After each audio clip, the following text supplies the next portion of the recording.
t'en prie, Seigneur, touche-nous aujourd'hui.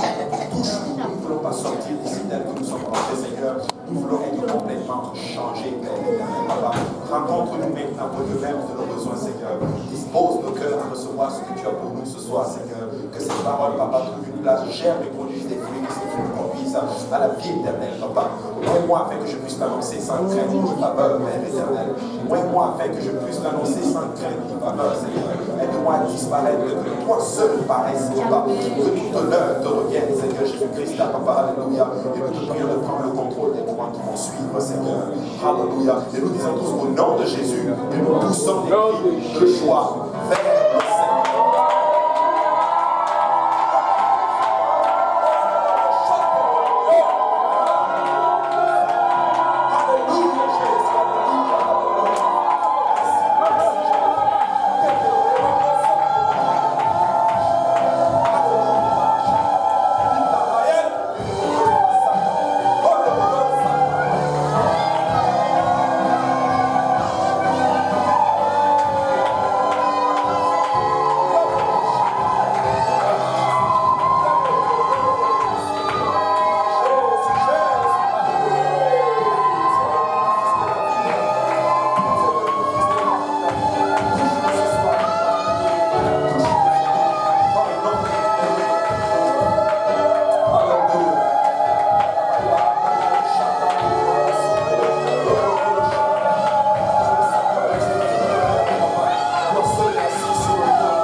Sur la doctrine, amen, sur la puissance de la puissance de la doctrine, amen, alléluia, et nous allons étudier cela, et je crois que nous allons être bénis ce soir, amen, je le crois de tout mon cœur, amen.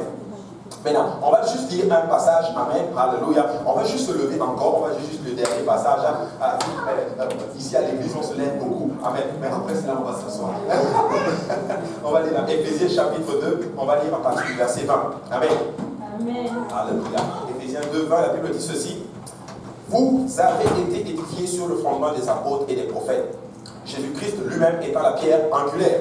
En lui, tout l'édifice bien coordonné s'élève pour être un temple saint. Dans le Seigneur, en lui, vous êtes aussi édifiés pour être une habitation de Dieu en esprit. Amen. Et vous pouvez vous asseoir dans la présence du Seigneur. C'était en fait notre verset d'introduction sur la puissance de la doctrine. Amen. Et nous avons étudié la doctrine et nous avons vu, nous avons appris beaucoup de choses. Nous avons appris qu'il y avait plusieurs fondements en notre thème sur la doctrine. Amen. Maintenant, mais définissons en notre thème, qu'est-ce qu'une doctrine?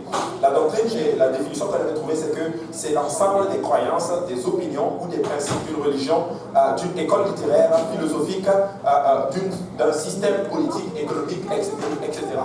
C'est l'ensemble, en d'autres termes, des croyances qui régit peut-être un système bien donné. Ça peut être en politique, ils ont une doctrine. Ça peut être aussi, dans d'autres termes, dans une école, ils ont une doctrine. En fait, il y a la doctrine.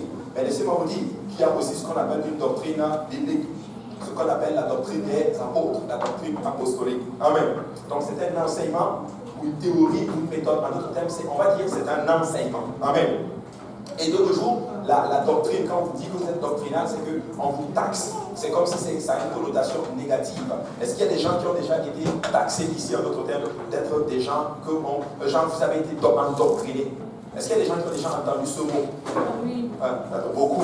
Pas d'une certaine façon, mais en faveur, contre vous. Tu es endoctriné, on t'a lavé le cerveau. On nous l'a déjà dit, hein. Ouais, des alléluia. Mais le Seigneur est bon. Mais Mais le Seigneur est bon. Maintenant, nous allons... Mais le Seigneur est bon, amen. Donc à chaque fois qu'on vous dit, vous êtes endoctriné, dites, le Seigneur est bon. Amen. Amen. Alléluia. Maintenant, nous allons aller dans Matthieu chapitre 7, à partir du verset 28 et 29. Matthieu 7, verset 28. J'aimerais que quelqu'un le lise. C'est juste une façon de pouvoir voir en nous. Matthieu 7, verset 28 et 29. Et quand il fut arrivé à la maison, ses amis vinrent à lui et dirent, croyez-vous que je puisse faire cela? Matthieu 7, 28 et 29.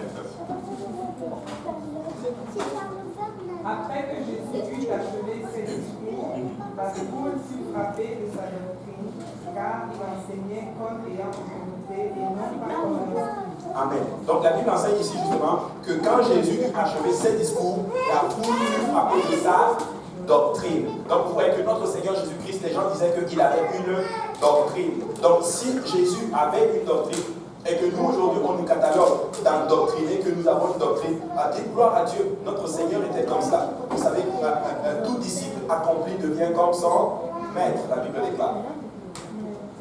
Amen. Maintenant, qui veut être comme Jésus ici? Amen. Donc, nous sommes des disciples et nous sommes accomplis à être comme lui. Donc, on va être souvent nous traiter d'endoctriner. Mais écoutez, béni soit quand même, béni soit le Seigneur. Amen. Regardez Actes chapitre 2 à partir du verset 42.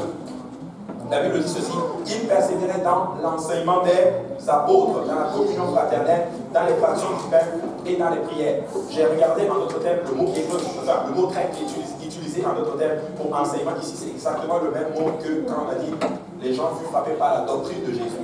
En fait, on aurait pu le traduire, ils furent frappés par l'enseignement de Jésus. Tu vois? Mais dans Actes chapitre 2, ils ont utilisé juste un autre terme en français, mais c'est le même mot en grec. C'est le mot didac, l'enseignement en d'autres termes. Amen. Et regardez ce que la Bible dit au verset 43. La crainte s'emparait de chacun et qu'il se faisait beaucoup de prodiges et de miracles par les apôtres. Vous vous rendez compte? Les gens persévéraient dans l'enseignement des apôtres et le verset 43 nous dit que la crainte s'emparait de chacun. La première chose, quand vous allez commencer à vivre dans cette vie, quand vous allez commencer à persévérer dans l'enseignement des apôtres, la crainte va s'emparer des gens qui sont au dehors et qui sont en train de vous regarder. Pourquoi? Parce qu'il y a de la puissance dans la doctrine, il y a de la puissance dans l'enseignement, il y a de la puissance lorsque nous étudions cette parole et nous l'appliquons dans la vie, dans notre vie, nous devenons puissants dans le Seigneur. Nous, des fois, on ne le réalise pas. Mais laissez-moi vous dire que les gens qui regardent à l'extérieur, ils voient l'Esprit qui est sur vous. Ils voient qu'il y a quelque chose avec vous. Et j'ai beaucoup aimé ce qu'un frère me disait hier. Il est en train de déraciner un arbre.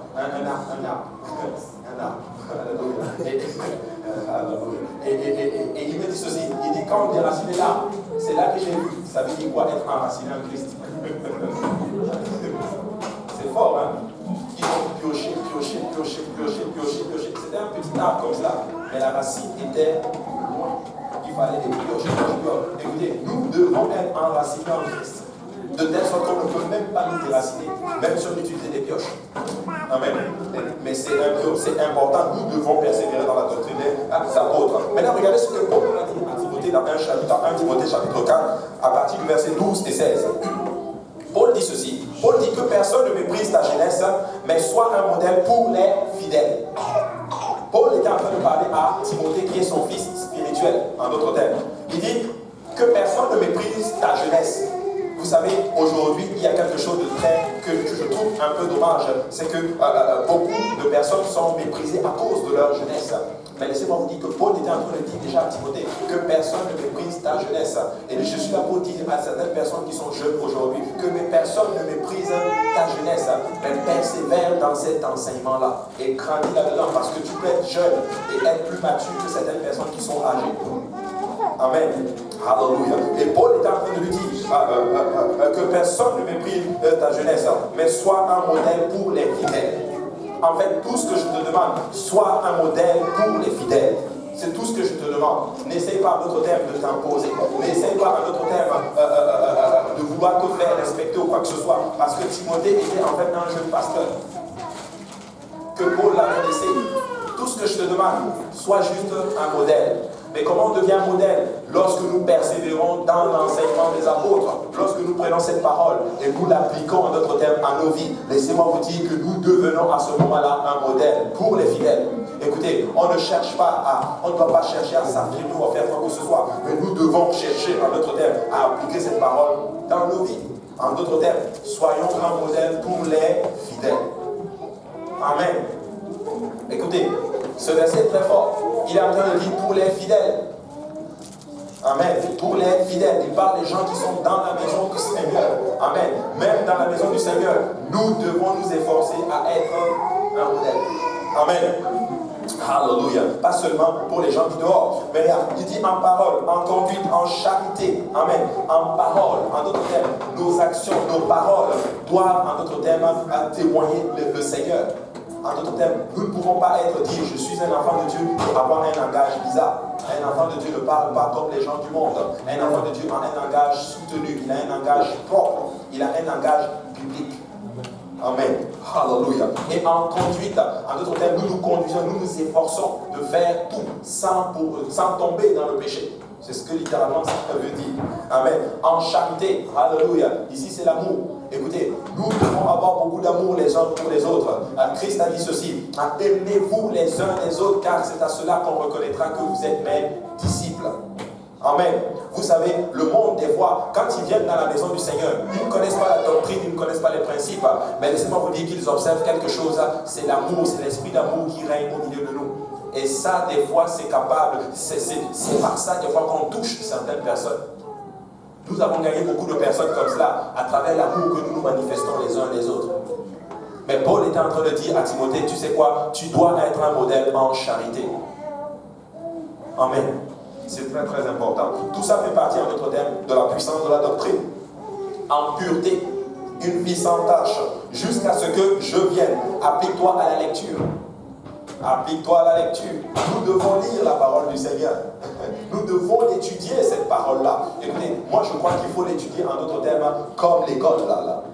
Amen. Nous devons vraiment étudier cette parole. Écoutez, quand tu étudies la parole, laisse-moi te dire que le Seigneur ouvre tes yeux. Amen. Il ouvre tes yeux. Quand tu lis la parole, fais attention à chaque mot. Chaque mot, fais attention à chaque détail. Je vais vous donner quelques techniques d'étude de la parole du Seigneur. Je ne sais pas si certains le savent. Pour ceux qui ont des Bibles comme la mienne, quand vous lisez cette parole, vous allez voir comme souvent il y a certains versets. Il y a des petits versets ici. Il faut les lire. C'est des références et ça aide beaucoup lorsque nous étudions. Quand je fais certains enseignements, ça m'aide beaucoup. Ça me donne certains détails, écoutez, mais il faut les lire. Et Dieu va commencer à ouvrir votre pensée. Mais écoutez, nous devons étudier la parole du Seigneur. Il faut l'étudier et vous allez pouvoir la comprendre. Amen. À l'exhortation et à l'enseignement. Oh, hallelujah. Ça, c'est les études bibliques. À l'enseignement. Il est en train de dire à Paul, à Timothée, apprends et redonne le savoir. Apprends et redonne. Il ne faut pas être juste en train de recevoir. Mais nous devons redonner en d'autres termes. Et moi, je crois et je reste convaincu que nous pouvons tous enseigner une étude biblique. Nous pouvons tous le faire. Il y a beaucoup d'études bibliques en ce moment. Écoutez, si vous n'avez pas d'études bibliques et que vous avez seulement, ou bien vous avez seulement une étude biblique, venez me voir, je vais vous en donner des études bibliques. On va se décharger un peu. Amen. Écoutez, mais nous pouvons enseigner. Je vais vous dire une chose. Il peut y avoir beaucoup d'appréhension. C'est tout à fait normal. Beaucoup de peur, beaucoup de crainte. Mais tu sais quoi? Si tu ne te jettes pas à l'eau, tu ne sauras jamais nager. Amen.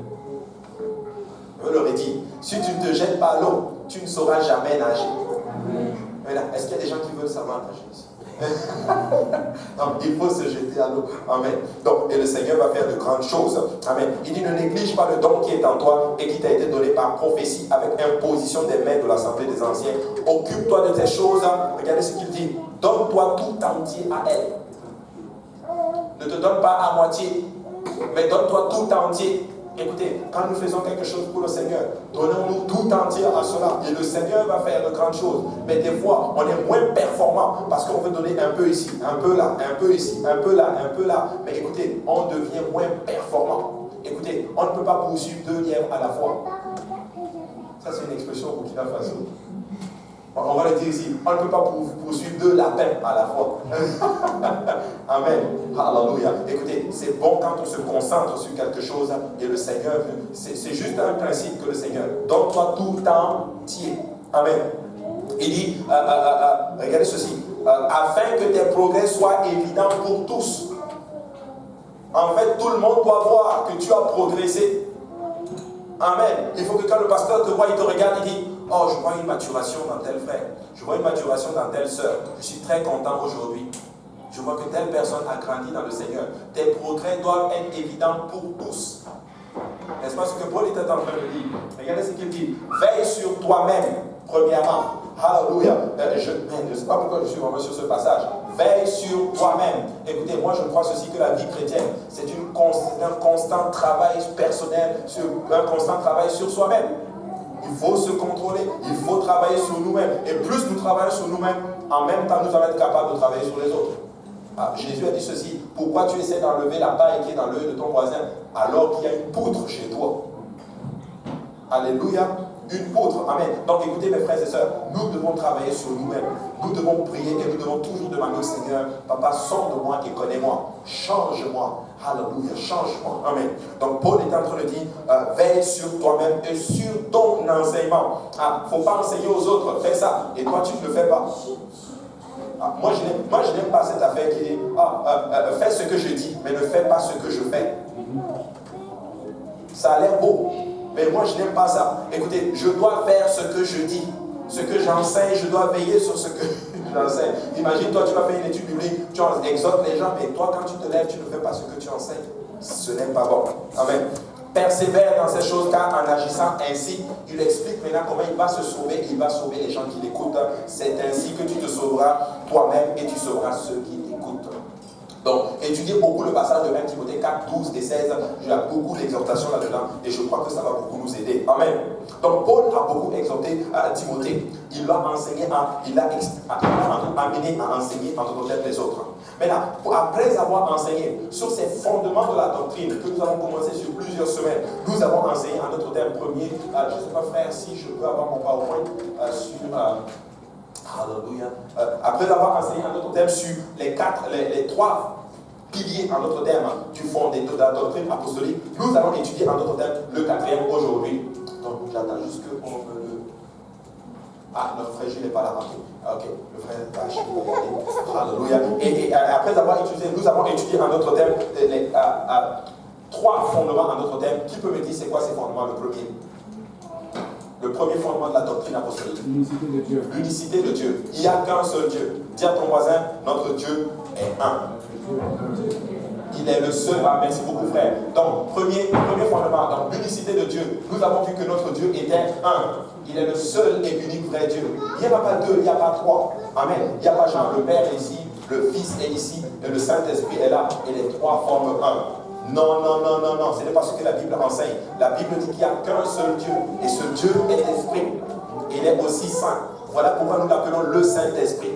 Donc ce Dieu qui est un, le seul, qui est esprit et saint en même temps, c'est ce Dieu, en d'autres termes, qui s'est manifesté dans la chair pour nous sauver. Donc en se manifestant dans la chair, il a fait un fils, il a fait un corps humain. Et lui qui est esprit est venu habiter dans ce corps. Amen.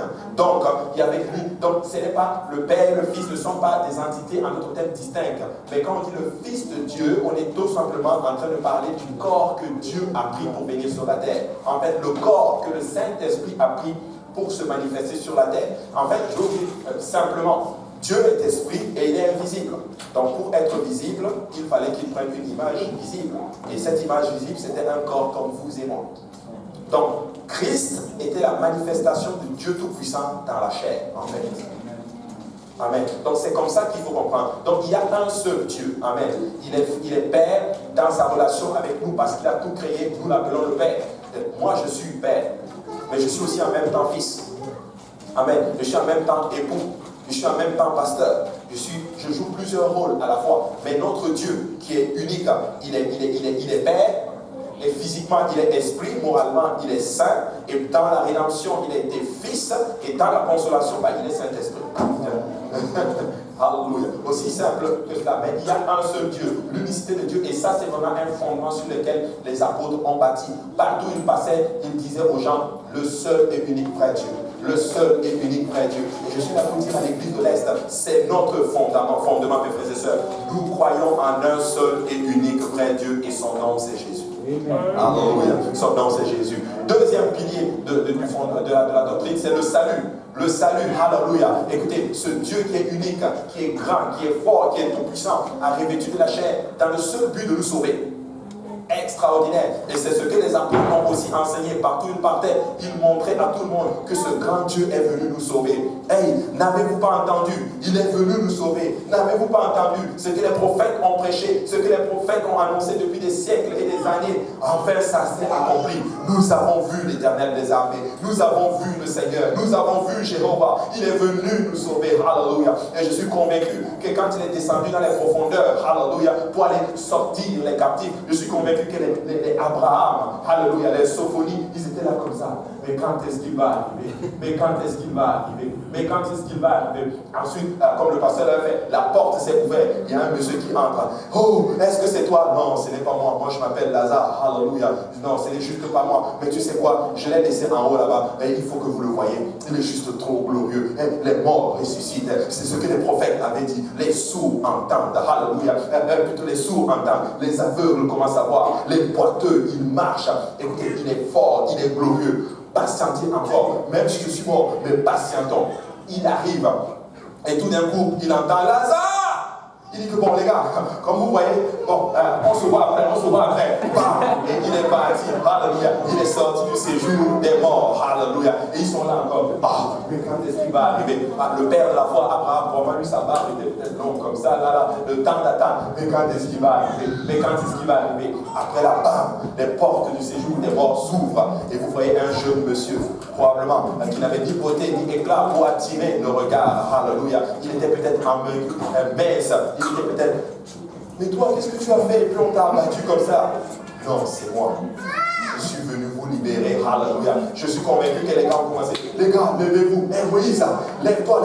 Hey, Sophonie, hey, Daniel. Les gars, venez. Peut-être toi, le lion t'avait mangé. Mais écoute, venez.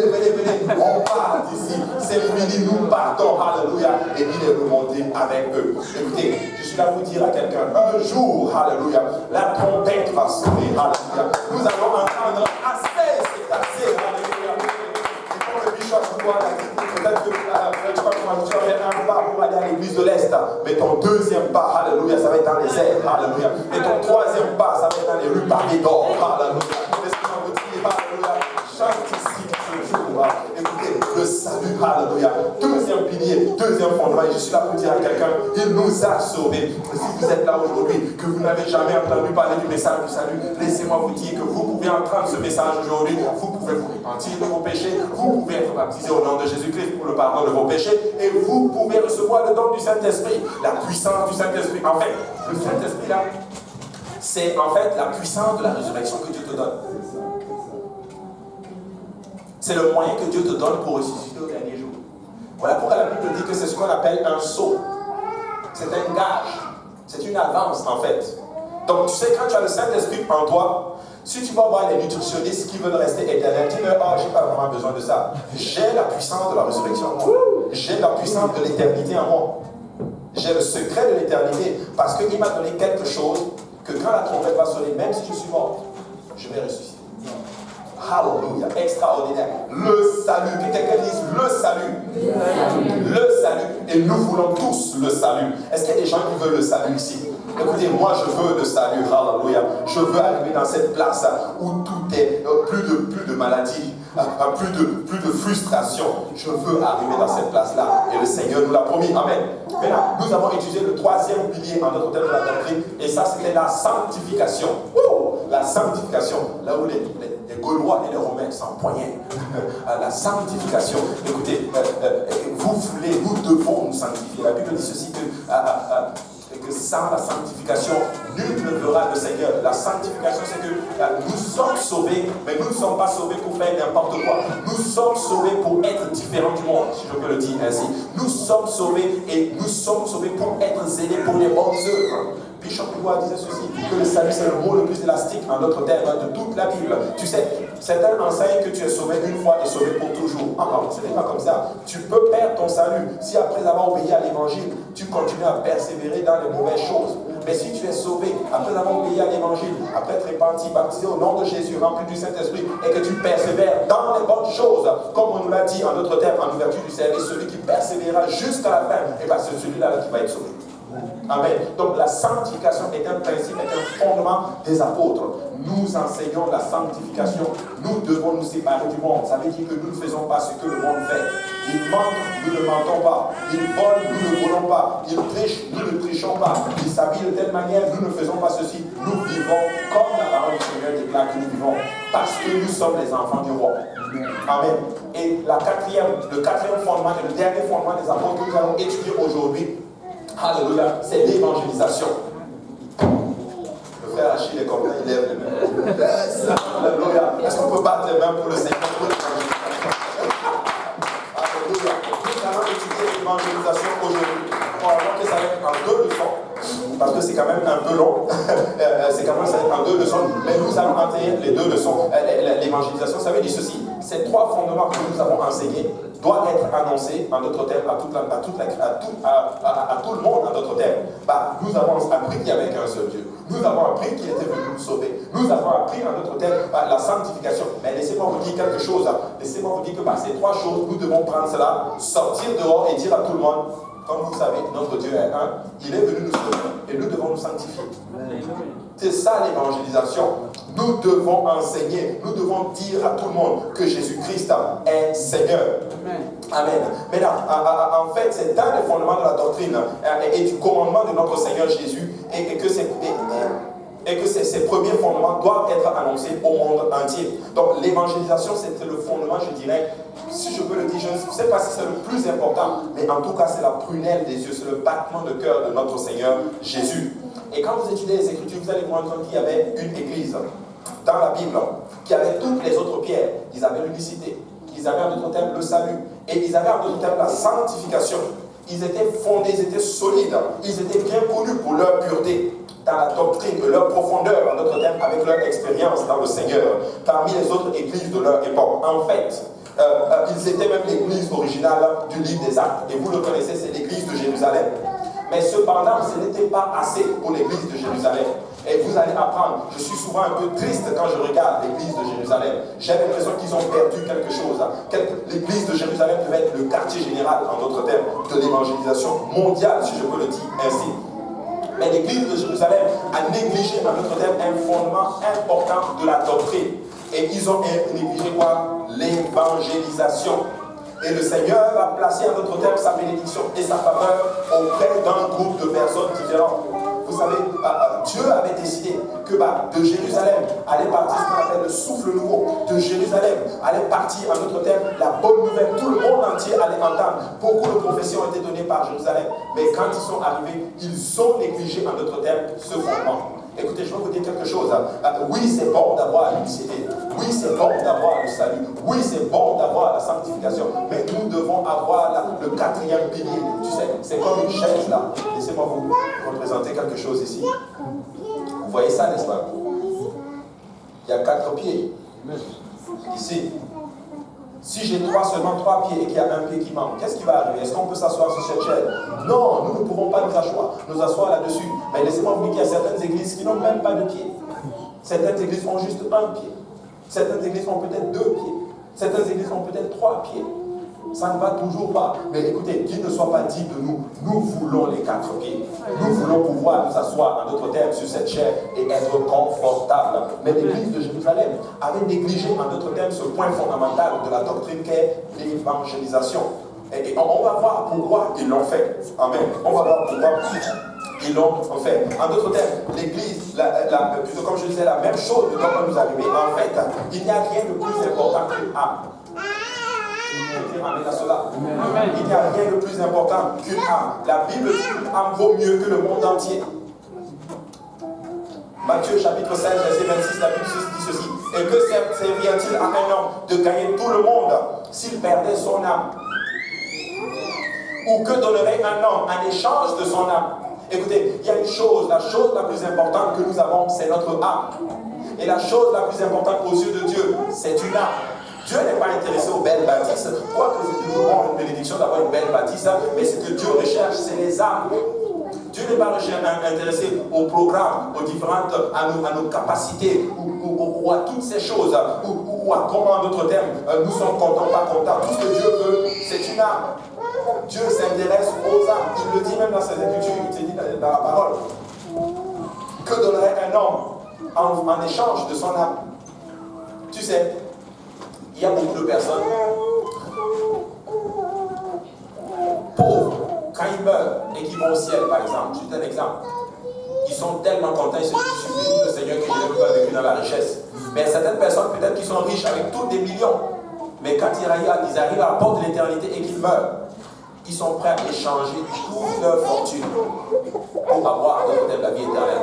Écoutez, quand les gens sont à la fin de leur vie et qu'ils sont couchés sur leur lit de mort, ils ne demandent pas une augmentation de salaire, ou une nouvelle voiture, ou une nouvelle maison, ou par exemple des beaux vêtements ou des chaussures, qui disent, Seigneur, si tu peux juste me donner encore un peu de temps pour que je puisse régler les choses avec toi.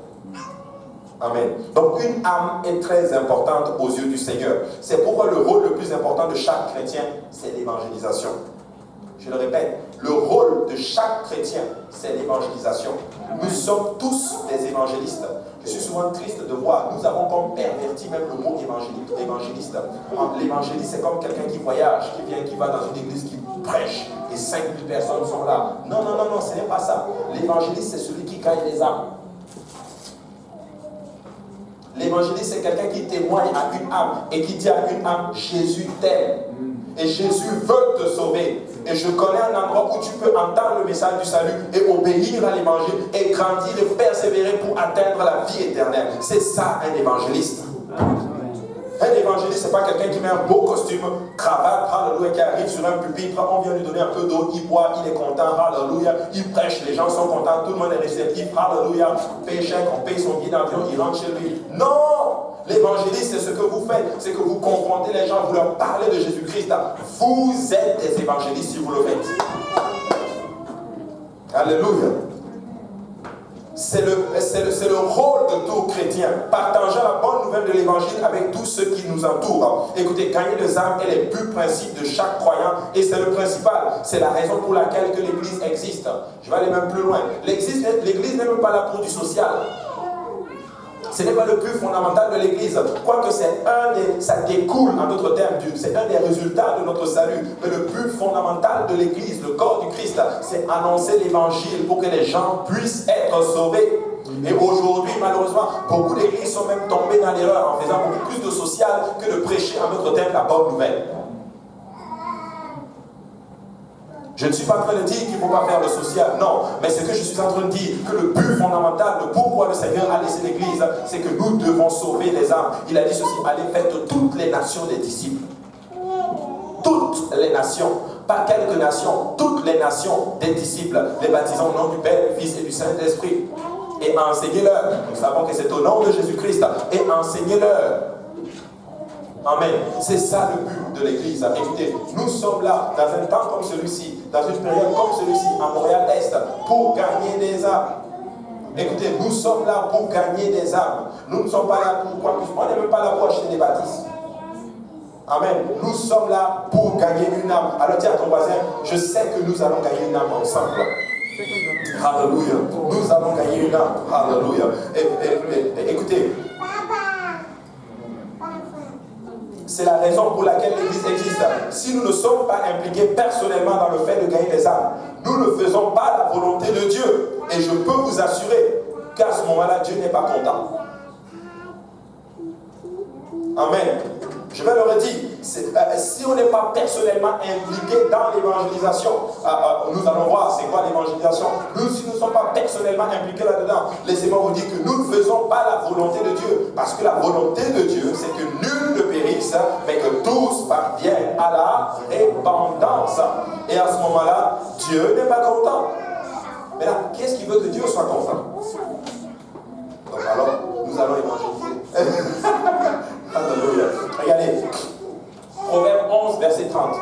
Vous connaissez ce verset. Il dit ceci: le fruit du juste est un arbre de vie. Ton fruit à toi est un arbre de vie qui donne la vie aux gens. Mais regardez la suite du verset. Et le sage s'empare des âmes. Le sage s'empare des âmes. La Bible dit que le commencement, la sagesse c'est le commencement, c'est la crainte de Dieu est le commencement de la sagesse. Et il dit encore ici que le sage va s'emparer des âmes. Tu sais, si tu crains Dieu, tu vis dans la crainte de l'Éternel, Dieu va te faire gagner des âmes. En fait, j'aime bien le mot qui est utilisé dans ce verset. Il s'empare des âmes. Ça veut dire quoi s'emparer de quelque chose? Si je viens, je dis je m'empare de ce panier. Je le prends. Merci beaucoup, Maman Rénan. Je le prends. Effectivement, c'est ça. Je le prends. Ou du moins, je le prends peut-être d'une... En fait, coûte que coûte, je le prends. Tu sais, nous devons utiliser tout ce que nous avons pour gagner une âme. Tu t'empares d'une âme. Tu arrives dans un endroit où il y a une âme qui est là, peut-être avec des amis, et tu sais que tu peux l'avoir par une quelconque façon. Empare-toi de cette âme-là. Amen. Le sage, c'est quelqu'un qui va faire des plans juste pour te gagner. Il est prêt à tout. Il est même prêt à utiliser son argent, t'inviter au restaurant. Aller s'asseoir avec toi. Viens, je t'invite au restaurant. Parce que je veux juste gagner ton âme à Jésus. Il est prêt à venir, viens dormir chez moi, il n'y a pas de problème. En passant, des fois, on vous invite, c'est vrai, souvent à venir dormir à la maison, c'est parce que nous voulons gagner votre âme à Jésus.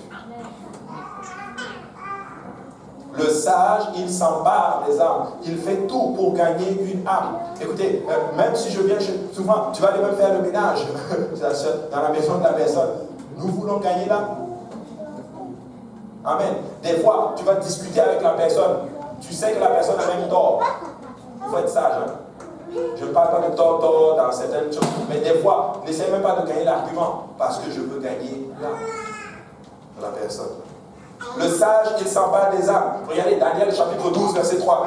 Ceux qui auront été intelligents brilleront comme la splendeur du ciel. Et ceux qui auront enseigné la justice à la multitude brilleront comme les étoiles à toujours et à perpétuité. Il est en train de dire que celui-là qui va enseigner cette parole, qui va tout faire, enseigner cette parole pour gagner l'âme. En passant, vous savez, quand je suis parti, c'est bizarre qu'on m'avait posé cette question, je suis parti à la conférence du Canada et le prédicateur, il enseigne, et il vient me voir, bam, comme ça devant. Et puis je me lève et il me dit, c'est quoi pour toi gagner une âme? J'étais impressionné. Il y avait tous les grands pasteurs là, et tout le bishop était là-bas, parce que le crabe était là-bas. Vous savez, c'est quelque chose d'enseigner. Mais souvent, c'est quelque chose d'enseigner quand ton pasteur est là. Tu as la peur comme pas possible. Et là, je suis là comme ça. Et voici ma réponse, et je bénis le Seigneur. Je leur dis, pour moi, gagner une âme, c'est que j'annonce l'évangile à la personne. La personne ferait obéir, se répand et baptiser au nom de Jésus, rempli du Saint-Esprit. J'enseigne cette âme, je la vois grandir dans le Seigneur et je la vois s'impliquer dans le Seigneur. C'est ça, j'ai gagné l'âme. Mais si l'âme répond, se baptise au nom de Jésus, rempli du Saint-Esprit, et après on ne l'a pas enseigné, il est parti, on n'a rien fait pour la retenir, est-ce qu'on l'a gagné vraiment? On n'a pas vraiment gagné, on l'a gagné mais il s'est enfui. Amen. Donc pour moi c'est ça, gagner une âme. En d'autres termes, gagne l'âme, enseigne l'âme et vois l'âme grandir et tu vois l'âme s'impliquer. C'est ça, gagner une âme. Amen. Très c'est important. Maintenant, regardez ceci. Il dit que ceux-là qui vont enseigner, ils brilleront comme les étoiles à toujours et aussi à perpétuité. Est-ce que vous avez déjà vu une étoile briller, mes frères et sœurs? S'il y a des... En fait, on a même, les kilomètres ne suffisent plus. On a même utilisé en notre terme une autre unité qu'on appelle les années-lumière. pour dire à quelle distance se trouve l'étoile. Est-ce que vous vous rendez compte que quand tu regardes l'étoile, la lumière que tu vois, peut-être que l'étoile est même déjà morte. C'est une lumière qui est en train de voyager. Elle est morte, elle a émis une lumière, elle est en train de voyager. Et toi tu la vois, tu dis, oh, la lumière, peut-être elle est morte même déjà, il y a peut-être même 2 ans. Hallelujah. Mais Dieu dit que ce n'est pas une lumière morte. Tu vas briller à perpétuité. Et pour toujours. Celui-là qui enseigne. Jésus dit ceci, heureux l'homme que je trouverai en train de nourrir en d'autres termes. Amen. Vous savez qu'il y a une grande récompense au ciel pour ceux qui gagnent les âmes. Parce que l'évangélisation est le dernier et le plus important commandement que Jésus a donné à ses disciples. Regardez Marc 16, verset 15. Puis il leur dit, allez par tout le monde et prêchez la bonne nouvelle. N'est-ce pas ce que Jésus a dit? Allez et prêchez la bonne nouvelle. Celui qui croira et qui sera baptisé sera sauvé. Le verset 16 dit. Mais celui qui ne croira pas, il sera condamné. Ça, ce sont les dernières paroles enregistrées par l'apôtre Marc de notre Seigneur Jésus. Il dit, allez et annoncez à tout le monde la bonne nouvelle. Celui-là qui va croire à cette bonne nouvelle, que je suis mort, que j'étais enseveli, que j'ai ressuscité d'entre les morts le 3e jour, et qui va obéir, cette personne-là sera sauvée. En fait, la raison pour laquelle le Seigneur nous a donné le Saint-Esprit n'est pas pour que nous soyons seulement bénis, ou pour que nous puissions vivre au-dessus du péché, quoique nous voulons être bénis. Est-ce qu'il y a des gens qui veulent être bénis ici? Moi, je vais être béni. Est-ce qu'il y a des gens qui veulent être capables de vivre au-dessus du péché? Je veux être capable de vivre au-dessus du péché. Mais laissez-moi vous dire que le Saint-Esprit, ce n'est pas seulement pour ça que le Seigneur nous l'a donné. Regardez ce qu'il dit. Il nous a donné aussi le Saint-Esprit pour que nous puissions être des témoins. En fait, toute la raison pour laquelle le Seigneur vous a donné le Saint-Esprit n'est pas seulement pour que vous puissiez ressentir et parler en langue. Révélation ce soir, le Saint-Esprit, ce n'est pas seulement pour parler en langue. Le Saint-Esprit, c'est quoi? Être un témoin du Seigneur. Être un témoin du Seigneur. Alléluia. Ce n'est même pas seulement pour que nous puissions vivre au-dessus du péché, mais pour que nous puissions être un témoin du Seigneur. Et j'ai un verset pour le prouver, Actes chapitre 1, verset 8. Mais vous recevrez une puissance. Vous savez, le mot puissance dans ce verset, c'est le mot dunamis. D'où est venu dynamite. En d'autres termes, tu as une boule de feu en toi, un zèle, quelque chose que Dieu a mis en toi pour toucher quelqu'un. Regardez ceci, vous recevrez une puissance, le Saint-Esprit survenant sur vous, et vous serez mes témoins. Voici la promesse de Actes chapitre 1, verset 8. Nous la connaissons, nous pouvons la réciter par cœur. Mais si nous l'étudions, il dit, vous recevrez le Saint-Esprit, et vous serez un témoin. Nous allons témoigner de ce que Christ a fait pour nous.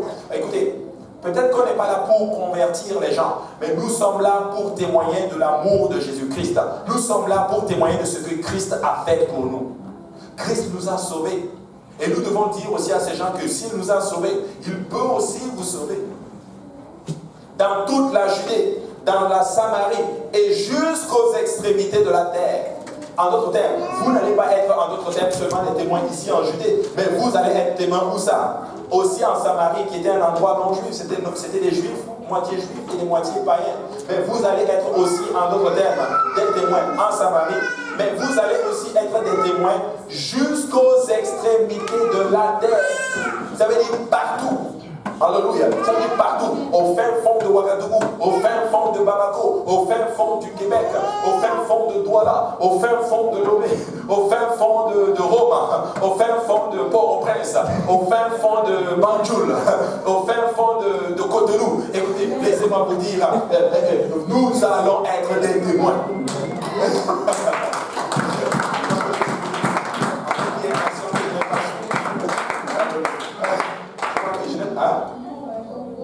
À Congo, oh maman, pardonne-moi, au fin fond, alléluia, de Lumumbashi, au fin fond de Kinshasa, au fin fond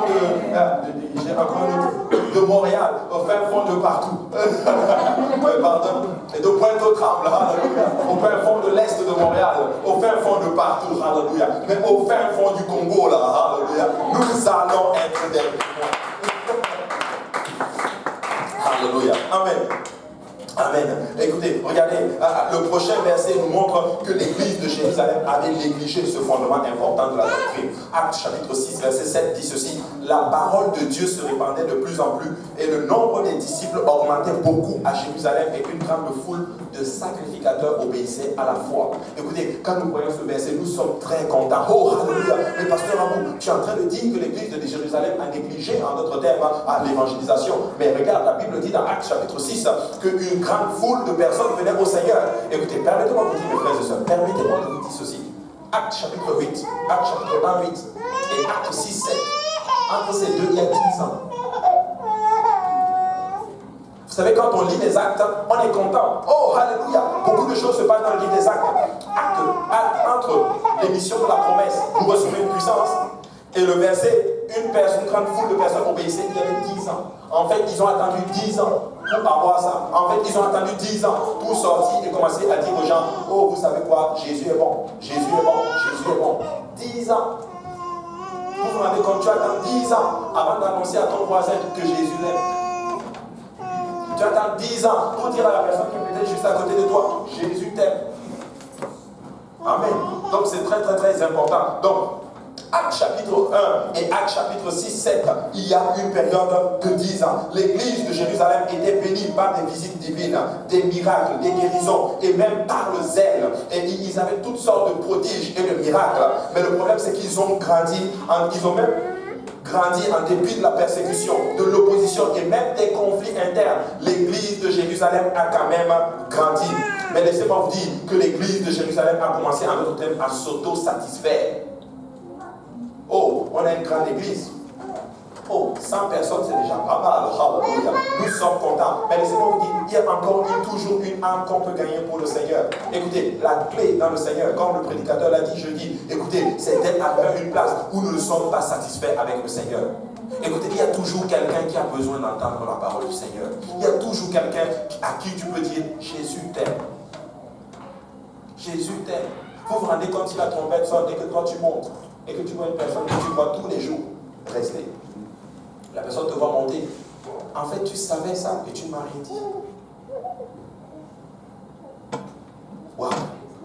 Que le Seigneur vraiment nous aide. Je suis vraiment en train de me prêcher à moi aussi. Ils ont grandi. Écoutez, le taux de croissance de Jérusalem dépasse n'importe quel nombre. 3000 âmes, en d'autres termes, le jour de la Pentecôte, dans Acte 2, 41. 5000 âmes dans Acte 4, 4. Une multitude d'hommes et de femmes dans Acte 5, 14. Et même une grande foule de sacrificateurs dans Acte 6, 7. Mais tout cela est arrivé où? À l'intérieur de Jérusalem. Mais Jésus avait dit avant de partir: vous serez mes témoins ici, à Jérusalem, dans la Judée, dans la Samarie, mais aussi jusqu'aux extrémités de la terre. Les 5000 personnes qu'on enregistre, les 3000 personnes, les multitudes de sacrificateurs, c'est seulement à Jérusalem. C'est seulement à Jérusalem. En fait, c'est comme s'ils avaient peur de sortir. Oh, on ne doit pas sortir, on a peur. On a peur. Ou bien les conditions climatiques. Il fait froid. Bon, là-bas, il ne faisait pas froid. Ils ne pouvaient pas avoir cet argument-là. Mais ils sont restés. Ils ont commencé, en d'autres termes, à se complaindre avec les bénédictions, à s'auto-satisfaire avec les bénédictions du Seigneur. Le Seigneur leur donnait, que le Seigneur leur a donné, et beaucoup d'âmes au salut, et ils ont perdu beaucoup d'âmes, en d'autres termes, pour le salut. Mais qu'en est-il des 99,9% des personnes, pour ne pas dire 100%, des personnes qui vivaient dans le monde et qui ne vivaient pas à Jérusalem? Et qu'en est-il, en d'autres termes, des autres cultures que le Seigneur leur avait demandé d'atteindre? Vous savez, des fois, et je prie vraiment que cela ne nous arrive pas en Église, des fois, nous avons souvent tendance à aller vers les gens de notre culture. Oh, hallelujah. Moi, je suis Camerounais, je vais gagner seulement les Camerounais. Je suis à l'aise avec les Camerounais. Moi, je suis Haïtien, je vais gagner seulement les Haïtiens. Moi, je suis Québécois, je vais gagner les Québécois. Non! Non! Dieu veut gagner tout le monde. Dieu veut gagner les Québécois. Dieu veut gagner les Italiens. Dieu veut gagner les Africains. Dieu veut gagner tout le monde. Hallelujah. Dieu veut gagner tout le monde. Hallelujah. Écoutez, nous devons sortir en fait de notre zone de confort. C'est ça la clé. Nous devons gagner notre zone de confort. Nous devons sortir de terrain. Et des fois, nous avons tendance à rester dans un seul moule. Écoutez, je ne suis pas contre cela. Des fois, ça fait du bien lorsque nous nous retrouvons avec des frères qui partagent les mêmes principes que nous. Mais laissez-moi vous dire une chose. Des fois, nous devons être capables de dire, ok, je me détache de cela parce que je veux m'emparer d'une âme. Amen. Je veux m'emparer d'une âme. Vous savez, nous sommes souvent centrés dans notre Jérusalem. Mais permettez-moi de vous dire que le verset de Acte 1, 8 contient en fait deux promesses. Celle de recevoir une puissance et la seconde est que nous devons devenir des témoins. Voici la puissance. Nous aimons la citer. Oh, alléluia, mais nous recevons une puissance. C'est la première promesse. Mais nous devons aussi être des témoins. Qu'en est-il de la deuxième promesse? Oui, nous avons reçu la puissance. Mais est-ce que nous sommes des témoins? Des fois, c'est comme si tu veux tuer un moustique avec un bazooka. Mais non, tu as reçu une puissance pour gagner une âme. Amen. Pour gagner une âme. Regardez, mais ils ne voulaient pas aller jusqu'aux extrémités de la terre, comme le Seigneur les avait dit, ni même en Samarie. Ça là, ça m'a choqué. Est-ce que vous savez qu'en Samarie, au moins, c'était des moitiés juifs? C'était des moitiés juifs. Et c'était même pas loin de Jérusalem. Excusez-moi, j'avais regardé un temps, mais j'ai oublié les kilomètres qui séparaient la Samarie et Jérusalem. Même ça, personne ne voulait y aller. Vous vous rendez compte? L'apôtre Pierre, Jacques était le pasteur de l'église. C'était pas Pierre. C'était Jacques le pasteur. Jacques était là. Jacques, pasteur Jacques n'a même pas dit, ok, bon, on va faire une église fille en Samarie. Mais je bénis le Seigneur, alléluia, pour l'esprit qu'il a donné, alléluia, à l'église des derniers jours. Je bénis le Seigneur, alléluia, pour les dirigeants qui nous donnent, qui pensent avoir des églises filles un peu partout, qui pensent avoir des points de prédication partout. Je bénis le Seigneur pour ces mêmes jeunes, alléluia, qui s'élèvent, qui peuvent aller peut-être dans une université et s'asseoir et regrouper les personnes. Je vais vous enseigner la parole du Seigneur. Je bénis le Seigneur, alléluia, pour des points de prédication qui s'élèvent partout. Pourquoi? Parce que nous avons l'esprit d'évangélisation. Nous voulons, à notre thème, sortir de notre Jérusalem. Amen. Nous voulons sortir de notre Jérusalem. Et je crois ceci, que si cette même pensée, alléluia, saisit tout un chacun de nous, nous allons juste bouleverser Montréal. Nous allons bouleverser le Québec. Nous allons bouleverser, en notre terme, le Canada, quasiment. Amen. Et tu sais quoi, ce que tu fais va toujours jaillir sur les gens de ta famille, même au pays. Amen. Et ça, c'est vraiment très, très important. Dieu voulait qu'ils aillent justement jusqu'aux extrémités de la terre. Mais ils avaient en fait besoin d'un changement de mentalité. Eux, en fait, ils voulaient seulement que le Seigneur établisse le royaume d'Israël dans Acte 1, 6. Et ça, c'est vraiment ce qui est triste un peu avec les apôtres. Ils voulaient juste que le Seigneur établisse le royaume de Jérusalem. Nous ne devons pas arriver à cette place où nous attendons juste que le Seigneur réponde à nos bénédictions ou à nos demandes. Seigneur, bénis-moi, bénis-moi, bénis-moi, bénis-moi. Et dès que Dieu te bénit, et tu penses que tu... Écoutez, les bénédictions là, ce n'est pas la preuve comme quoi nous sommes en train de faire la volonté de Dieu. Ce n'est pas parce que Dieu te bénit que tu es dans la volonté de Dieu. Amen. Alléluia. Nous devons examiner en d'autres termes, à travers la parole du Seigneur. À travers la parole du Seigneur. Mais nous devons en d'autres termes arriver à une place où nous disons, je vais faire quelque chose pour le Seigneur. Je vais faire quelque chose pour gagner une âme. Je vais faire quelque chose pour ce Jésus-là qui a étendu sa main pour moi et qui m'a sauvé parce qu'il veut aussi sauver les autres. Amen. Dans Acte, regardez, il voulait se centrer à notre terme, que le royaume d'Israël se rétablisse dans Acte 1, 6, comme ça. Et eux, ils allaient pouvoir rester à Jérusalem et les gens vont venir les voir. Les gens vont venir les voir. Oh, on va en pèlerinage à Jérusalem. Ils sont devenus les barons maintenant. En d'autres, et tu dis bien les textes, c'était ça qu'ils voulaient. Voilà pourquoi Jésus leur a dit, ce n'est pas à vous de savoir quand est-ce que je vais rétablir le royaume. Si Jésus leur avait dit que c'était en 1940 combien? 42? Qui a dit 40? Qui a dit 48? 48? 48. En 1948, que le Seigneur a rétabli le royaume. Si le Seigneur avait dit, ok, mes chers amis, c'est en 1948 que je vais rétablir, ils vont juste avoir un burn-out. Ils vont dire, non, comme tu sais, là, oublie ça, on ne va pas travailler pour toi. En fait, ça veut dire qu'on ne va pas voir le royaume d'Israël physique. Non, Jésus a dit, ce n'est pas à vous, mais vous recevrez une puissance. Allez juste témoigner. Parce que vous n'allez pas voir En fait, il y a quelque chose qui arrive dans le futur. Vous n'êtes pas capable de le voir. Mais allez juste témoigner. Allez juste semer une graine. Écoutez, quand on évangélise là, souvent là, les mardis ici, je sais que souvent c'est vide. Écoutez, ce n'est pas bon. Mes frères et sœurs, si vous pouvez venir à l'évangélisation, venez à l'évangélisation. Le Seigneur va vous bénir. Le Seigneur va vous bénir. Nous devons parler du Seigneur aux gens. Vous vous rendez compte, il y a 2 ans, on avait essayé de baptiser une itinérante. En ce temps, on n'avait pas le baptistère ici comme il se devait. On avait juste mis un peu d'eau. Et l'eau était froide. Elle est rentrée, je l'ai baptisée et son bras était à l'extérieur. Et on a dit à la dame, s'il vous plaît, rentre dans l'eau encore. Elle n'a pas voulu rentrer. Les frères sont allés chercher de l'eau chaude. On n'avait pas encore de chauffage. Les frères descendaient en bas. Je leur ai dit, s'il vous plaît, allez, pendant que je reste lui parler avec, allez chercher l'eau chaude dans des... Le frère Sylvain s'en souvient. Ils allaient, ils prenaient l'eau chaude, ils venaient verser dans l'eau. Ils versaient dans l'eau. J'ai vu des frères, je vous assure, dévoués pour l'œuvre du Seigneur parce qu'ils voulaient gagner une âme.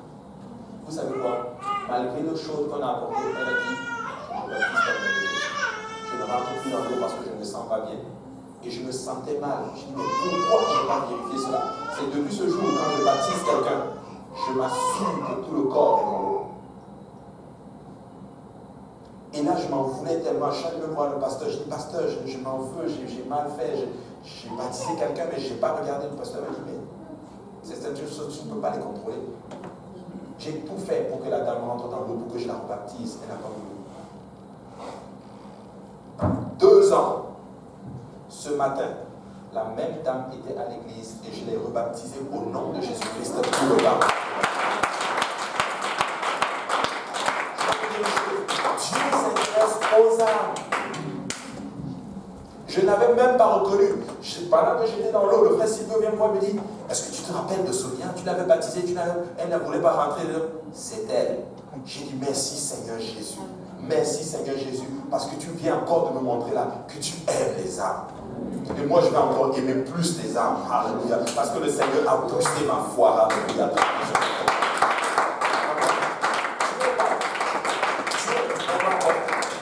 Dieu est vraiment, vraiment, vraiment, vraiment bon. Mais écoutez, on vous dit, nous devons sortir de notre Jérusalem. Regardez Luc chapitre 2. Ils voulaient rester dans leur zone de confort. Luc 14, 23, la Bible dit ceci. Et le maître dit à ses serviteurs, va dans les chemins et le long des haies, et ceux que tu trouveras, contrains-les d'entrer afin que ma maison soit remplie. Donc la volonté du Seigneur, c'est que sa maison soit remplie. Il dit, va prendre tout le monde. Et regardez ce qu'il dit dans ce verset. Il dit, contrains-les. Regardez. Ceux que tu trouveras et contraindre. Qu'est-ce que ça veut dire contraindre? Oh, hein? Oblige-les, force-les à entrer. Maintenant, ça ne veut pas dire tu dois rentrer à l'église, tu dois rentrer à l'église. Non! C'est tout faire, utiliser tous les moyens que tu veux. Suis l'âme, fais de telle sorte que la personne arrive dans la maison du Seigneur. Le suivi des âmes. Appelez l'âme des fois pour prendre. Comment tu vas? Je vais juste prendre tes nouvelles. Je vais à l'église. Écoutez, n'abandonnez jamais. Priez pour la personne. Appelez la personne. Laissez-moi vous dire que le Seigneur va accomplir. Et la personne va venir dans la maison du Seigneur. En passant, des fois on se dit, oh, je ne veux pas mettre la pression aux gens. C'est une bonne façon des fois de fuir la situation. Oh non, on ne veut pas juste la mettre la pression. Des fois, il faut mettre la pression aux gens. Tu sais, quand le feu brûle dans la maison de la personne, tu ne vas pas négocier avec la personne pour la faire sortir. Tu dis, mon ami, tu ne veux pas sortir, je vais te faire sortir de force. Parce que je peux être accusé de non-assistance en personne en danger. Amen. Mais oui, nous devons. Dis à ton voisin, on va les contraindre d'entrer dans la maison du Seigneur. Ce n'est pas mes paroles, c'est la Bible, c'est Jésus qui le dit. Amen. Contrains-les d'entrer, parce que ma maison doit être remplie. Moi, je n'avais jamais vu ça comme ça. Il faut être gentil avec les gens. Alléluia. Non, contraignons-les d'entrer dans la maison du Seigneur. Alléluia. Les statistiques montrent une tendance presque universelle pour les chrétiens à se déconnecter, en d'autres termes, des personnes non sauvées, aussi longtemps qu'ils sont hors de l'église. Ok, comme ils sont hors de l'église et que nous on est à l'église, alléluia, laissons-les. Non, écoutez, nous devons développer cet esprit, alléluia. Nous devons faire, en passant, je vous dis une chose, j'ai écouté une prédication, c'était le révérend Soli qui l'enseignait et je ne l'avais jamais vu. Écoutez, vous devez écouter cette prédication. Je crois que c'était la conférence francophone 2015, il avait enchaîné au soir, je crois que je n'étais pas là, mais il avait prêché, il a dit quelque chose. Il a dit que un des pasteurs lui disait, tu sais quoi, tu veux que Dieu te bénisse, gagne les âmes.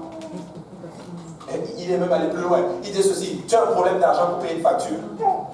Va gagner une âme pour Dieu.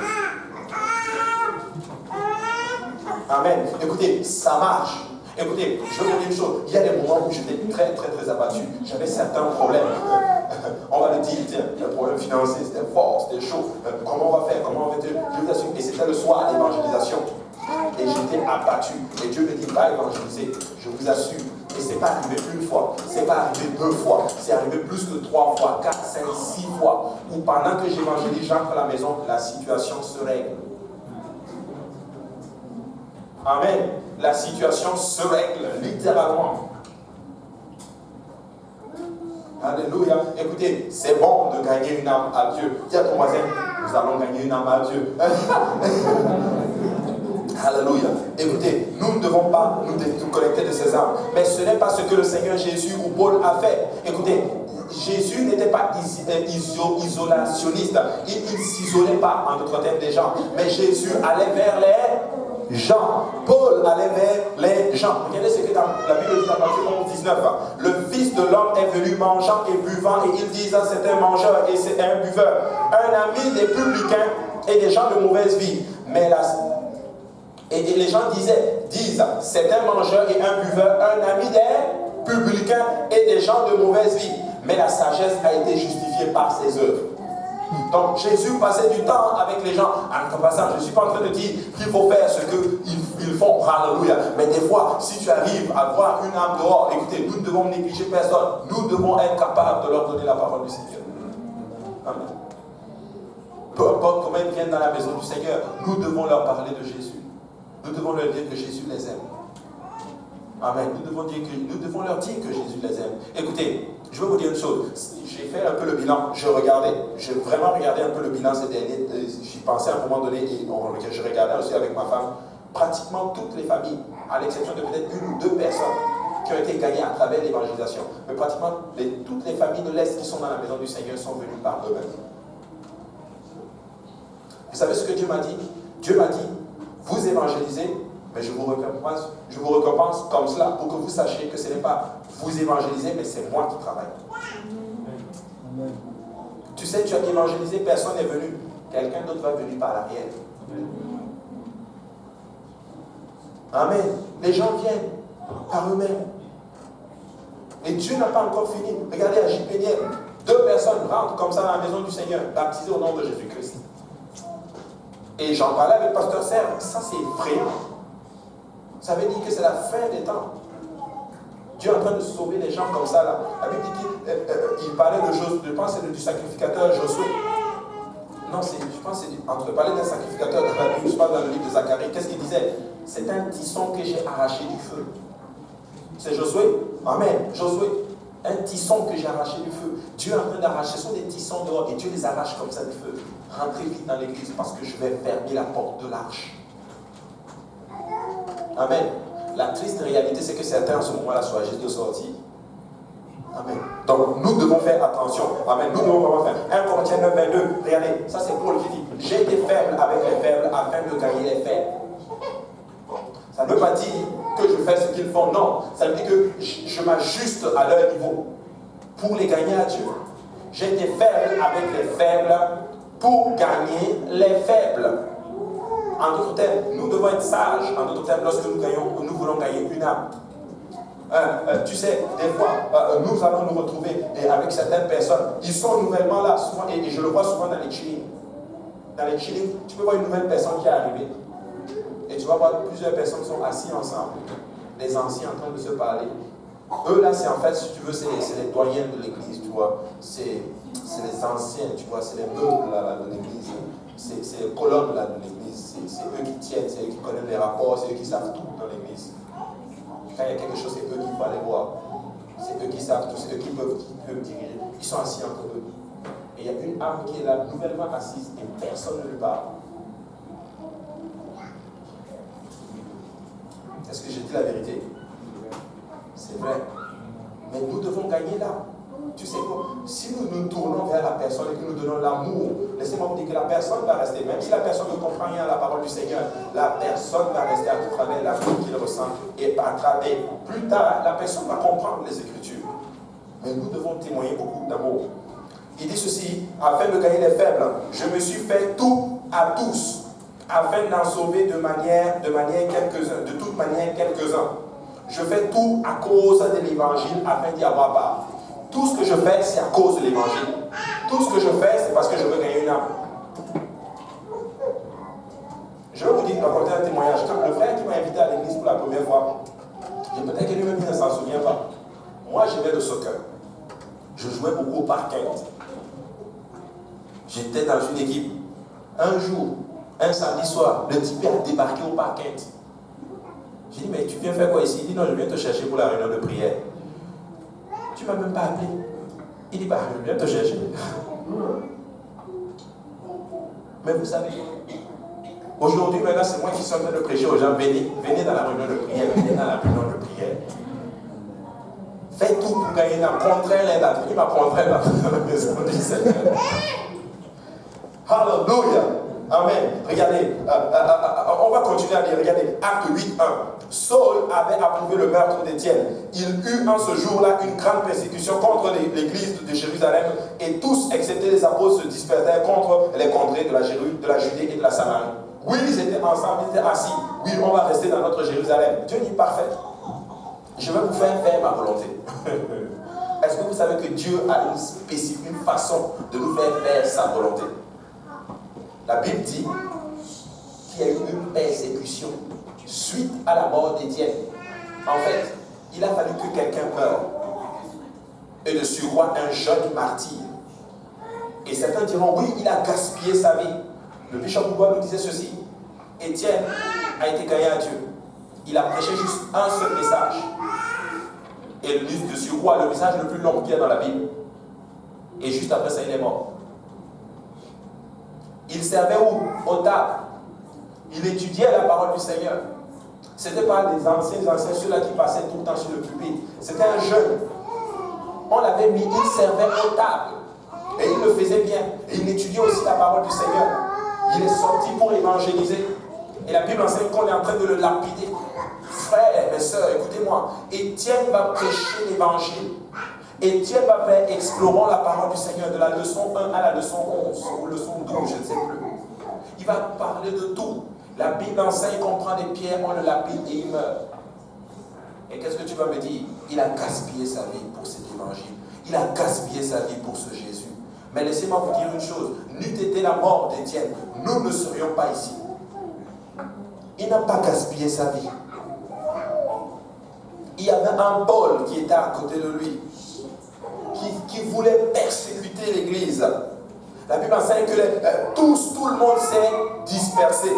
Les apôtres se sont dispersés dans les contrées de la Judée et de la Samarie. En fait, la lune de miel de 10 ans a été brisée par le martyre d'Étienne. Dieu dit parfait, vous ne voulez pas aller, je vais faire venir la persécution, vous allez faire ma volonté. Est-ce que vous savez que Dieu a une façon de nous faire sa volonté? N'est-ce pas ce qu'il a fait en d'autres termes avec la tour de Babel? Vous ne voulez pas vous disperser? Écoute, je vais confondre votre langage et je vais quand même vous disperser. Ça, c'est le Seigneur Jésus. La persécution est arrivée. Étienne est mort et cette persécution intense était menée littéralement par Saul de Tarse, qui est devenu par la suite Paul. Les disciples se sont dispersés partout. Mais alors que les choses s'aggravaient à Jérusalem, des grandes choses ont commencé à se produire où ça? En Judée et même en Samarie. Et dans un acte rapide de persécution, Dieu a forcé l'obéissance de son Église. Il les a forcés, en d'autres termes, à obéir. Tu sais, quand Dieu te force à obéir, ce n'est pas parce qu'il ne t'aime pas, au contraire, c'est parce qu'il t'aime. Des fois, je force mes enfants à obéir. Fais ça, Élie. Non, je ne veux pas le faire. Ok, tu vas le faire. Élisée, fais ça. Non, je ne veux pas le faire. Ok, good, je vais te faire le faire. Amen. Je force leur obéissance parce ils étaient les enfants du Seigneur. La mort d'Étienne a probablement entraîné une plus grande obéissance à la grande commission que tout autre événement unique dans l'histoire de l'Église primitive, et même un facteur important, c'était un facteur important de la conversion de notre cher frère Paul. Écoutez mes frères et sœurs, je suis triste de voir que Jésus a donné la grande commission, mais j'ai l'impression que c'est devenu la grande omission. Je le répète, ce n'est plus devenu la grande commission, c'est devenu la grande omission. On oublie qu'est-ce que Jésus a dit. Le message ici était fort, c'était puissant, c'était à la fois effrayant. Mais écoutez, Dieu aime les personnes perdues tellement qu'il permettra à n'importe quoi de se produire juste pour les gagner. Écoutez, il dit dans sa parole que je donne l'Égypte en rançon pour toi. Écoutez, le pasteur Luc en a parlé, je ne sais pas comment il fait ça, mais laissez-moi vous dire que juste pour une âme, Dieu est capable de tout pour te toucher. Dieu n'est pas principalement attaché à des ministères réussis ou même à des excellentes églises, mais Dieu s'engage en d'autres termes à gagner les âmes. Dieu n'est pas intéressé à ce que mon ministère marche. Oublie ça. Dieu s'intéresse à ce que les âmes soient sauvées. Dieu ne s'intéresse pas à ce que nous ayons une plus grosse baptise, quoique ça fait partie du pardon, en d'autres termes. Mais laissez-moi vous dire que Dieu s'intéresse aux âmes. Et c'est ce que l'église de Jérusalem avait négligé. Mais laissez-moi vous dire que l'église de l'Est ne va pas négliger ce pilier. Alléluia. L'église de l'Est ne va pas négliger ce fondement de la doctrine. Nous allons évangéliser. Nous allons sortir. Nous allons dire au monde que Jésus-Christ les aime. Nous allons le dire.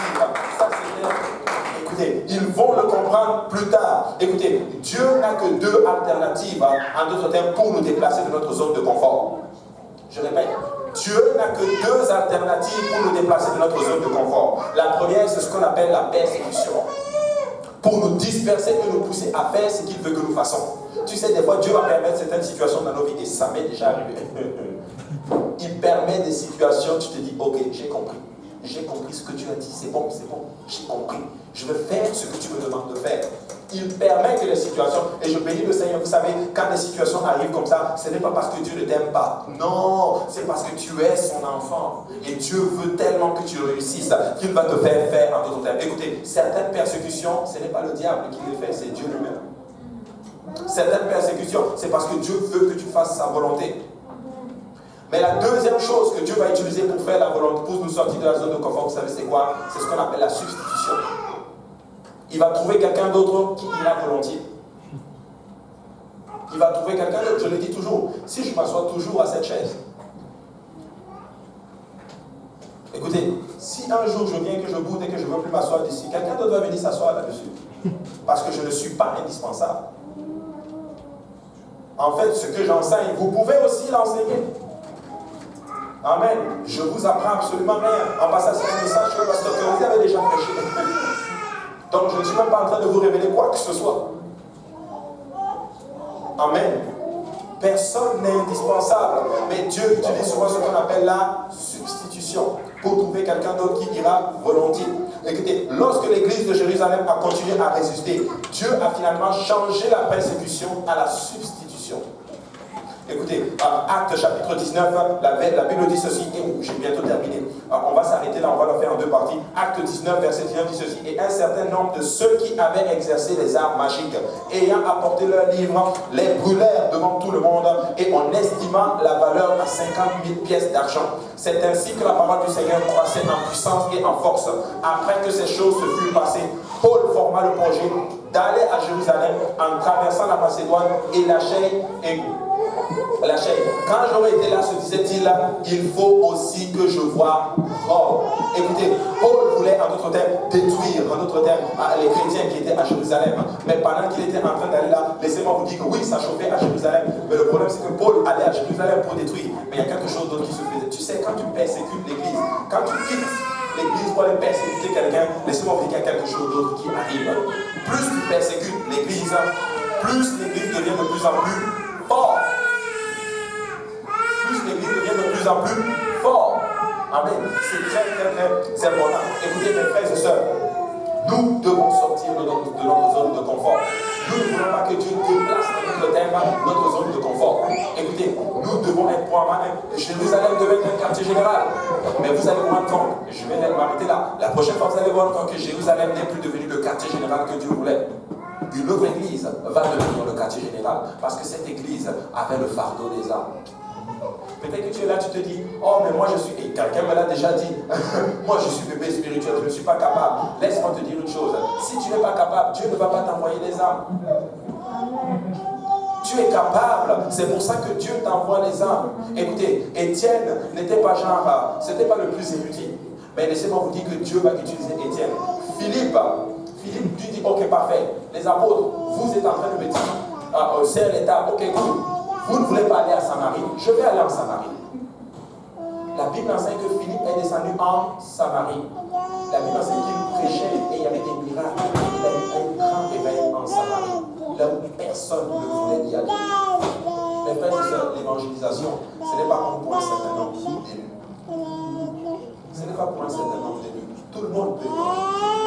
Tout le monde peut prendre soin d'une âme. Tout le monde peut prendre soin d'une âme. Nous pouvons le faire.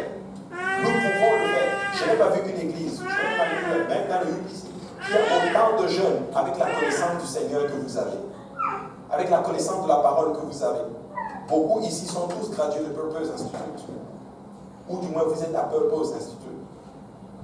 Tu sais, tu as déjà ce qu'il faut. Si tu connais seulement Acte 2:38, c'est largement suffisant. Si tu connais Acte 2:38, tu peux gagner une âme. En passant, si tu cherches à enseigner une étude biblique, regarde, viens me voir. Écoutez, il y a souvent des nouveaux là dans la maison du Seigneur. Va leur parler, je vais t'enseigner une étude biblique. Je suis capable de le faire. Tu sais, la connaissance vient lorsque tu commences à enseigner.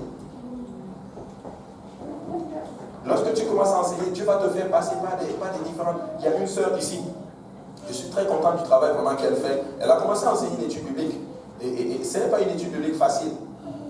Ce n'est vraiment pas une pédale. C'est une âme peut-être qui la fatigue. Elle se déplace beaucoup, elle cuisine même pour la personne. Mais je suis là pour encourager cette personne pour dire, tu n'es pas en train de mal faire, tu es en train de très bien faire. Et Dieu va te bénir. Continue et persévère. Dieu va beaucoup te bénir.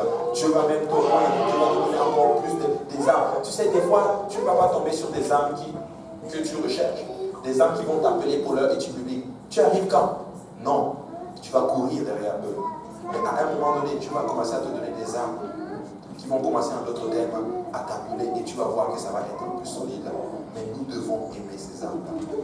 Il faut commencer quelque part. Il faut le faire. Ne dis pas je ne peux pas le faire, je ne peux pas le faire. Il faut le faire. Tu peux le faire. Tu peux le faire. Tu peux le faire. Tu sais, nous ne devons même pas arriver à une place où nous mettons même des fois, et ça c'est triste souvent, nous mettons même certaines choses personnelles devant cela.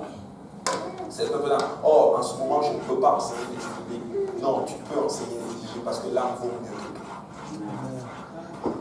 L'âme vaut mieux que tout. Tu sais, tu ne sais pas que cette âme que tu es en train de gagner, tu ne sais même pas cette âme que tu es en train de gagner. Qui sait si ce n'est pas le prochain Paul? Tu sais, qui sait que peut-être que tu es en train d'enseigner un futur pasteur. Peut-être que tu es en train d'enseigner une future évangéliste. Peut-être que tu es en train d'enseigner une future personne qui va coordonner la prière. Tu ne sais juste pas qui est-ce que tu es en train d'enseigner. Je vais terminer avec cette histoire. Vous connaissez Rahab dans la Bible. Rahab a été sauvée littéralement par Israël, par les deux espions, n'est-ce pas? Et qu'est-ce qui se passe, c'est qu'il y a une question qui vient souvent avec ça. Qui a sauvé qui? Est-ce les soldats qui ont sauvé Rahab? Ou est-ce que c'est Rahab qui les a sauvés? Mais voici comment je vois la chose. Les soldats se disaient qu'on va sauver Rahab. Mais le problème, c'est que plus tard, Rahab a inventé le salut. Jésus-Christ, qui était leur salut.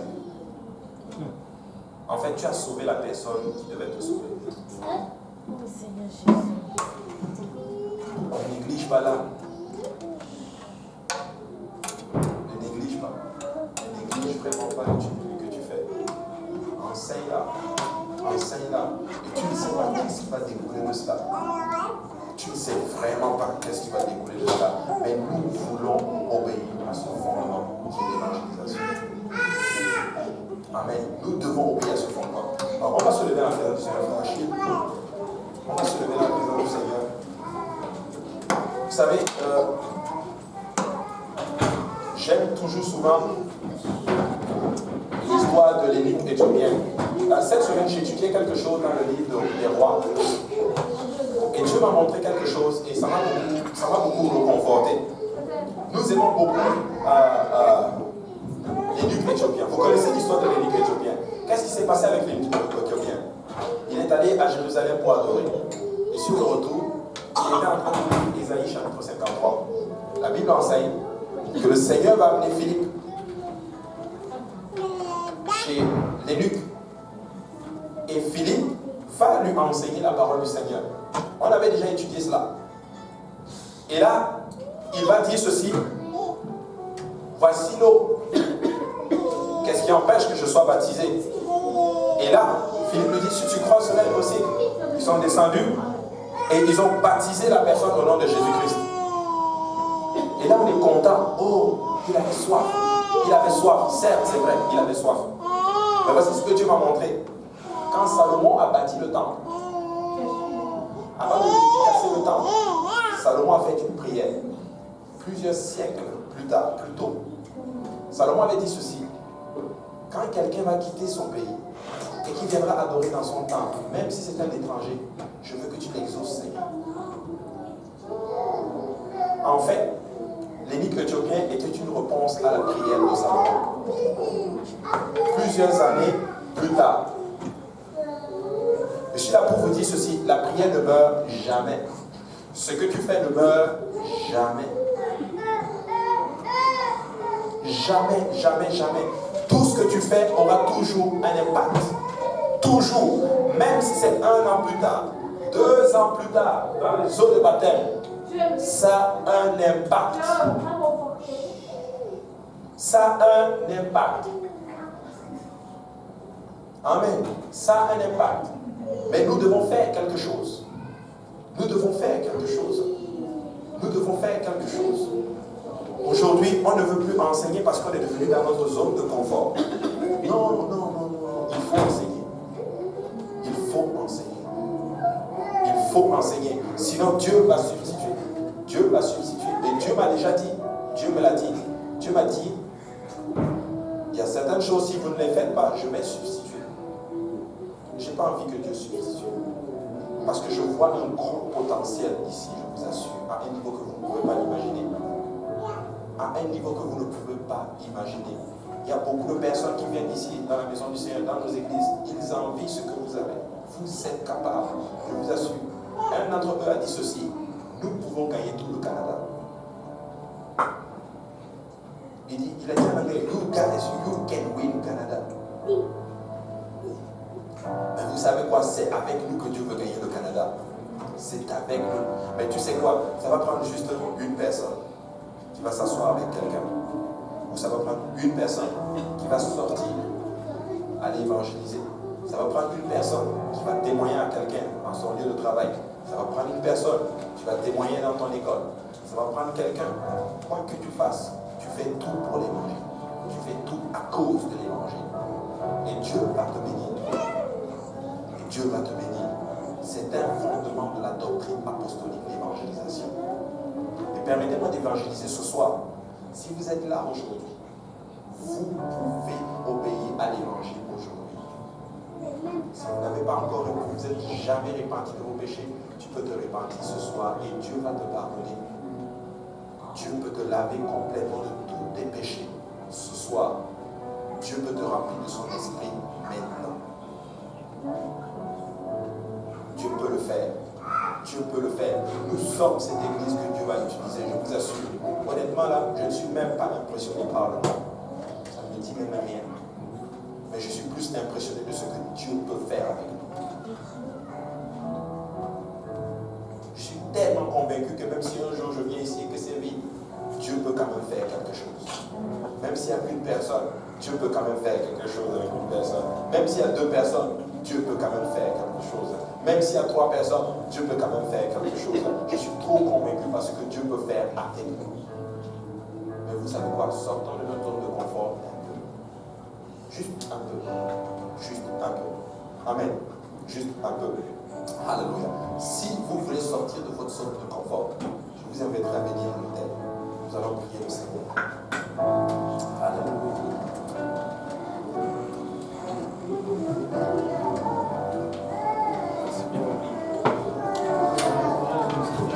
Nous voulons sortir de notre zone de confort.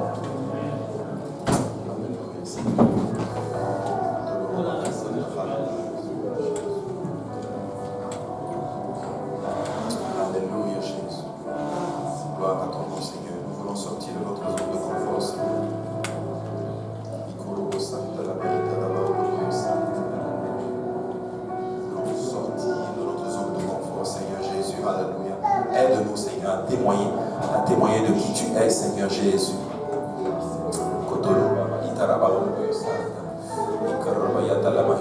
Alléluia, Seigneur Jésus. Alléluia.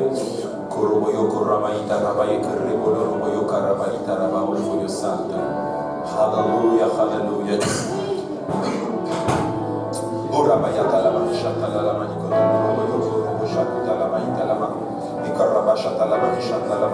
Alléluia, Jésus, alléluia. Alléluia, Jésus, alléluia, Jésus, alléluia. Alléluia, Seigneur Jésus.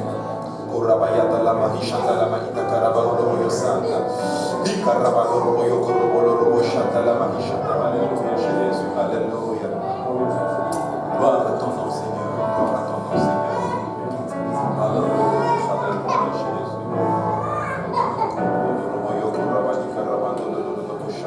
Alléluia, Jésus. Alléluia, Jésus. Alléluia, Jésus.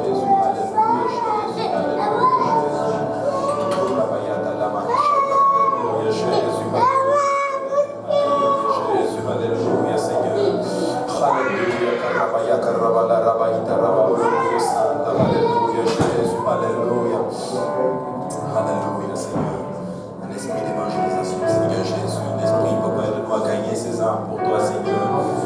Alléluia, Seigneur Jésus. Alléluia, Jésus.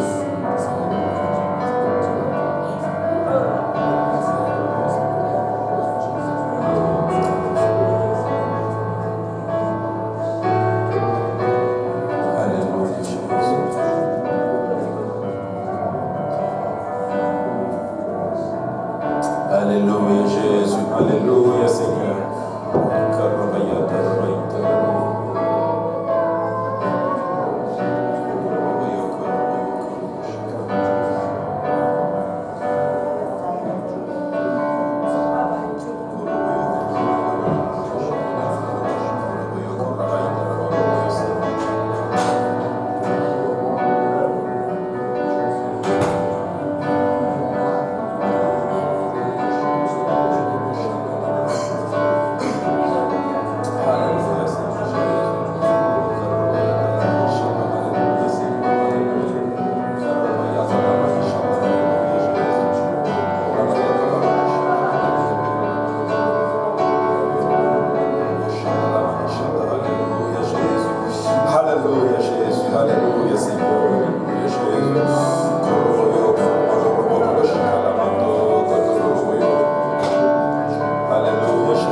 Merci Jésus.